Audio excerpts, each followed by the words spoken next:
નિયમિત પગારની માંગને લઈને રાજકોટના આરએમટીએસ અને બીઆરટીએસના 120 જેટલા ડ્રાઈવરો હડતાળ પર ઉતર્યા હતા।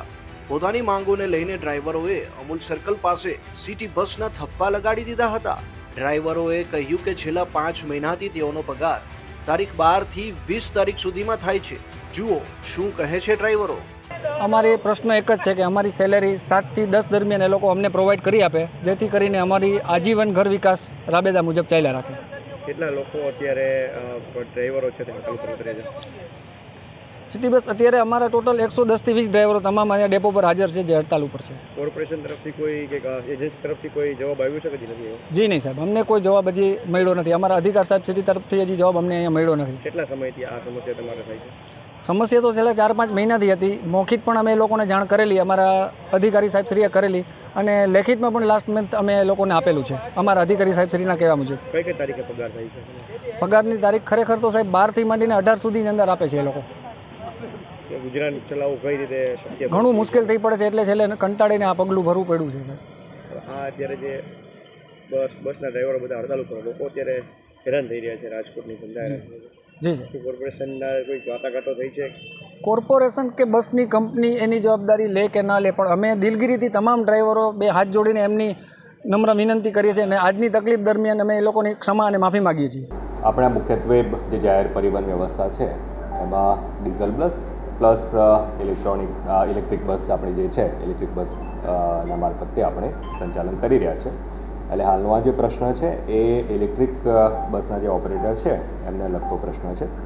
એમના જે ડ્રાઈવર એમના તરફથી હાયર કરેલા હોય છે એમના પગાર બાબતેને માગણીને લઈ અને પ્રશ્ન હાલમાં ઉપસ્થિત થયેલ છે। આ બાબતે આરએમસીના જે અધિકારીઓ છે અધિકારીઓ દ્વારા બંને એજન્સી એટલે કે જે ડ્રાઈવર પ્રોવાઈડ કરનારી એજન્સી અને બસ ઓપરેટર એજન્સી એમના અધિકારીઓને સાથે રાખી અને ચર્ચા વિચારણા કરી છે, અને ટૂંક જ સમયમાં આ જે સમગ્ર પ્રશ્ન છે એનો સુખદ નિવેડો આવી અને ફરીથી બસનું જે સંચાલન છે એ સંચાલન ખૂબ ટૂંક સમયમાં પુનઃ સ્થાપિત કરવામાં આવશે। નહીં, ચોક્કસ આ જે મુદ્દો છે એ ધ્યાન ઉપર આવેલો છે, અને ચોક્કસપણે પગાર વગેરે નિયમિત થાય એ અપેક્ષિત જ છે બાબત, અને એટલા બાબતે જ આપણા જે અધિકારીઓ છે એમને બંને એજન્સી સાથે વાટાઘાટ કરેલી છે, અને ભવિષ્યમાં પણ આ પ્રકારના કોઈપણ કર્મચારીના આવા નાના મોટા પ્રશ્નો ન આવે, ખાસ કરીને પગાર રિલેટેડના પ્રશ્નો ન આવે, એ બાબતે જે પણ કાર્યવાહી આરએમસી તરફથી પણ સુનિશ્ચિત કરવાની થતી હશે એ ચોક્કસપણે આપણે સુનિશ્ચિત કરીશું। ટૂંક જ સમયમાં જે આખી સેવા છે એ પુનઃસ્થાપિત એમાં થઈ જશે। ચોક્કસ અત્યારે શું કહેવાય વાટાઘાટો ચાલી રહ્યા છે, એટલે ખરેખર શું પ્રશ્ન છે, કેવી રીતનો પ્રશ્ન છે એ પ્રશ્નની વિચારણા કરી અને ભવિષ્યમાં ખાસ કરીને ભવિષ્યમાં એ પ્રકારની પ્રશ્ન ઉપસ્થિત ન થાય એ એન્શ્યોર કરવું ખાસ જરૂરી છે।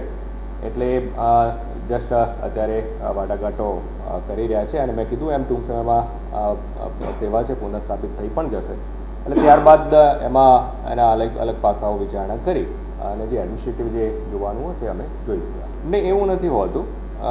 ઘણી વખતે શું કે માર્ચ એન્ડ કે આ પ્રકારનું હોય ત્યારે એક્સ્ટ્રા લોડ કે પ્રકારની કાર્યવાહી થતી હોય તો 10-15 દિવસની કદાચ નાની મોટી થતી હોય છે, બાકી નિયમિત જ એમાં કાર્યવાહી થતી હોય છે। અને એ ઉપરાંત પણ જે બસ ઓપરેશન પણ થતું હોય છે, બસ ઓપરેશનના પણ જે નાના મોટા પ્રશ્નો હોય છે પ્રશ્નો ધ્યાને લઈ અને પછી એનો પેમેન્ટની બધી કાર્યવાહી નિયમ પ્રમાણેની થતી હોય છે। એટલે એવું કે ડિલેના એવા કે પ્રશ્નો નથી હોતા, પણ સ્વાભાવિક છે કે મેં વાત કરી માર્ચ એન્ડ વગેરેમાં પણ ક્યારેક 10-15 દિવસનું ઓવરઓલ પેમેન્ટ વગેરેમાં ડિલે થતું હોય છે। એવું કોઈ મેજર કોઈ ડિલે ક્યારે પણ નથી થતું હોતું, અને એ બાબત પણ આવું પણ કંઈ પ્રશ્ન હશે તો ચોક્કસપણે એમાં પણ નિયમિતતા સુનિશ્ચિત થાય એ અમે એન્શ્યોર કરીએ।